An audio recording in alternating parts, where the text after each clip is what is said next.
Hello, स्वागत है आपका मेरे चैनल दिव्य क्लासेस आरपी से। आज हम 1857 की क्रांति के जितने भी परिणाम हुए उसके बारे में पढ़ेंगे। तो चलो शुरू करते हैं। 1857 की क्रांति के परिणाम।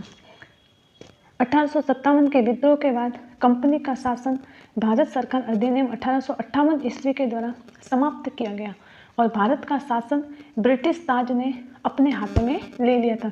जो भारत का शासन था वो ब्रिटिश ताज ने अपने हाथों में ले लिया। दूसरा, बोर्ड ऑफ कंट्रोल और कोर्ट ऑफ डायरेक्टर्स को समाप्त किया गया। Board of control, court of directors को समाप्त कर दिया गया।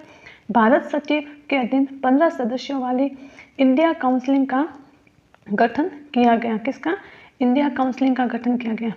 कंपनी के शासन को समाप्त करने का विरोध जॉन स्टुअर्ट मिल ने किया था। जब कंपनी का शासन समाप्त हो गया तो इसका विरोध जॉन स्टुअर्ट मिल ने किया था।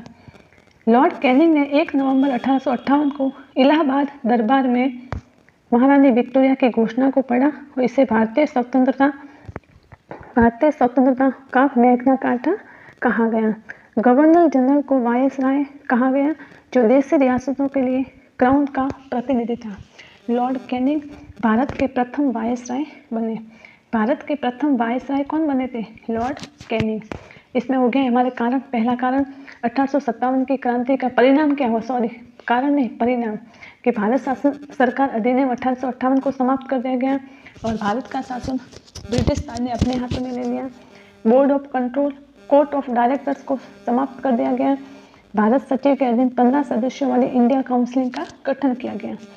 कंपनी के शासन को समाप्त करने का विरोध जॉन स्टुअर्ट मिल ने किया था। किसने किया था? जॉन स्टुअर्ट मिल ने।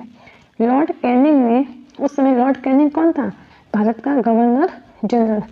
लॉर्ड कैनिंग ने 1 नवंबर 1858 को इलाहाबाद दरबार में महारानी विक्टोरिया की घोषणा को पढ़ा और इसे भारतीय स्वतंत्रता का मैग्ना कार्टा कहा गया। गवर्नर जनरल को वायसराय कहा गया, जो देशी रियासतों के लिए क्राउन का प्रतिनिधि था। लॉर्ड कैनिंग भारत के प्रथम वायसराय बने। भारत के प्रथम वायसराय कौन बने? Lord Canning. Lord Canning Bharat के प्रथम वायसराय बने थे।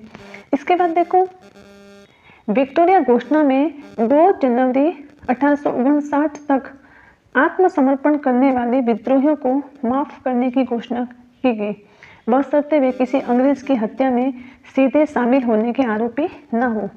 विक्टोरिया घोषणा पत्र की गई और उसमें कहा गया कि 2 जनवरी 1859 में आत्मसमर्पण करने वाले विद्रोहियों को माफ करने की घोषणा की गई। शर्त यह रखी गई कि वो किसी अंग्रेज की हत्या करने का आरोपी न हो। भारतीय राज्यों के विलय की नीति को त्याग दिया गया।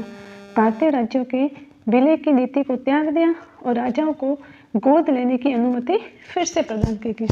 फिर ब्रिटिश सरकार ने लोगों के धार्मिक मामलों में हस्तक्षेप न करने, प्राचीन परंपराओं का सम्मान करने की नीति को अपनाया।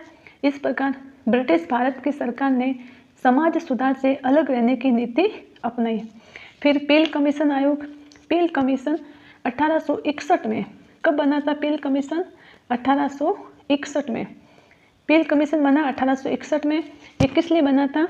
ब्रिटिश सेना के पुनर्गठन के लिए। उस समय क्रांति से पूर्व ब्रिटिश और भारतीय सेना का अनुपात 1:5 था। कितना था? 1:5 था। पील कमीशन बना 1861 में। इसके बाद देखो, क्रांति से पूर्व ब्रिटिश और भारतीय सैनिकों का अनुपात कितना था? 1:5। भारतीय सैनिकों की संख्या 2,33,000 थी, जबकि ब्रिटिश सैनिकों की संख्या 45,332 थी। एंचेसन ने कहा, अंग्रेज मुसलमानों को हिंदुओं से लड़ा नहीं सके, अतः अंग्रेजों ने क्रांति के बाद फूट डालो राज करो की नीति का पालन किया। यह कथन किसका है? एंचेसन का है कि फूट डालो राज करो की नीति का पालन किया था अंग्रेजों ने। अगर आपको मेरा वीडियो पसंद आए तो प्लीज़ मेरे वीडियो को लाइक कीजिए, चैनल को सब्सक्राइब कीजिए और कमेंट कीजिए।